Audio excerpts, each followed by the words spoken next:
Hello and welcome back to my YouTube channel. In this video I'm going to be talking about what I think are the best free apps to help you learn the piano. In today's day and age, especially with COVID having just happened, everything seems to be making a move online and piano apps are cropping up everywhere. There are lots of apps that say that they will be able to teach you how to play the piano, and there are some that even claim they can get you to a really advanced level. Well, while I agree that apps can probably give you the basics of how to play the piano, there is no question that they cannot get you that far, and they can probably at best do exactly what a good beginner book can do. And I'm not against apps that teach you how to play the piano, because I think it's good if you can get started and you can get started on your own. However, in this video I'm going to focus on apps that I think best aid your piano playing and help you become a better pianist. Now, I am a big Apple user, so I have an iOS device. However, I believe most of these apps will be available on Android as well. If not, there will be an equivalent. So the first one is an app called Scales and Chords. The reason that I think this app is good is because it not only shows you all of the scales or all of the chords, and you can select which one you want to see, and it will show you it laid out on the piano,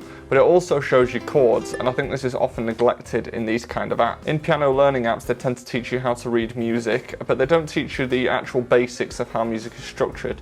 So I think any app that uses scales and chords is good. The good thing about this one as well is it can test you on your scales and chord knowledge, so you can play them on the keyboard that's in the app, and if you get it wrong it will tell you. And it's just a good way, if you are away from a piano, to practice your scales and chords, and it can also help you check if you know the scales and chords. So the next app is Scoof Piano, and I said I wasn't going to include any apps that were just straight up learning apps for beginners. However, out of all of them, I think this one does do a good job at applying note reading to pieces, and it can also use the inbuilt microphone on whatever device you're using to hear the notes, so you can play along and it will hear whether you're playing it right or wrong. And when you play a piece, it won't let you move on until you played the correct note, so it's a good way of associating notes with what you're playing on the piano. The next app is called the Functional Ear Trainer. This one isn't directly for piano, but it is good for your oral skills. And what I mean by this is it will train your ears to hear certain notes or certain distances between notes, and when you're playing the piano,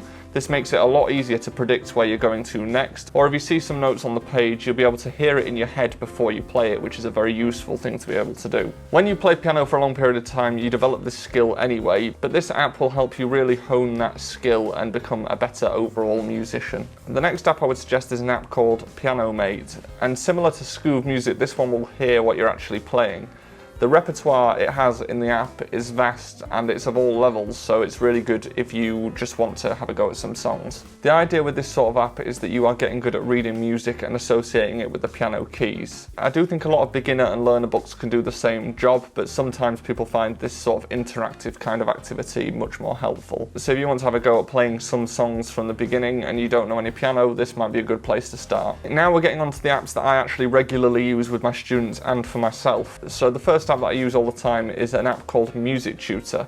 There are lots of different versions of this type of app in any app store, but essentially what it does is it shows you a note and you have to immediately press which letter that is, or you can change it to a keyboard setting so you have to play it on the piano. It gamifies the process of reading notes very quickly. You can set it to 10 minutes, 5 minutes, 1 minute and see how many you can get in that amount of time. This means that each time you're trying to beat your old score, and this can improve your reading very quickly. The next app is an app called Metro Timer, and this is a form of metronome. Every musician should have some form of metronome on a device that they have. I know plenty of musicians who actually just carry a physical metronome around with them because they're used so much in day-to-day life as a musician. If you don't know what a metronome is essentially a click that is at a constant speed, and you can use this to practice playing to or to check that you understand what rhythms you're playing. So if you don't have a metronome, then that is definitely the number one thing that I would download and start practicing with, because you'll find that if you haven't used a metronome, timing may be an issue for you. The next app is an app called Dex, and what this is it's virtual flashcards for learning how to read notes and learning what certain names and symbols mean on the piano. This app is just very good for your general music knowledge and making sure that when you see something on a page you always know what it is.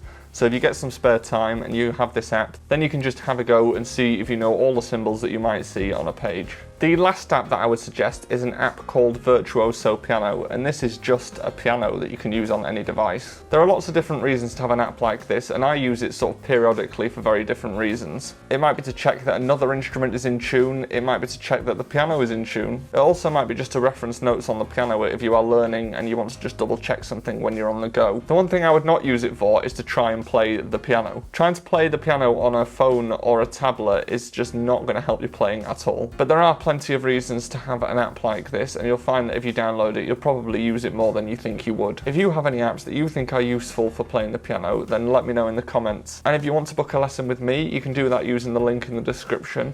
And before you go to this video, be sure to hit me with a like and subscribe, and I will see you next time.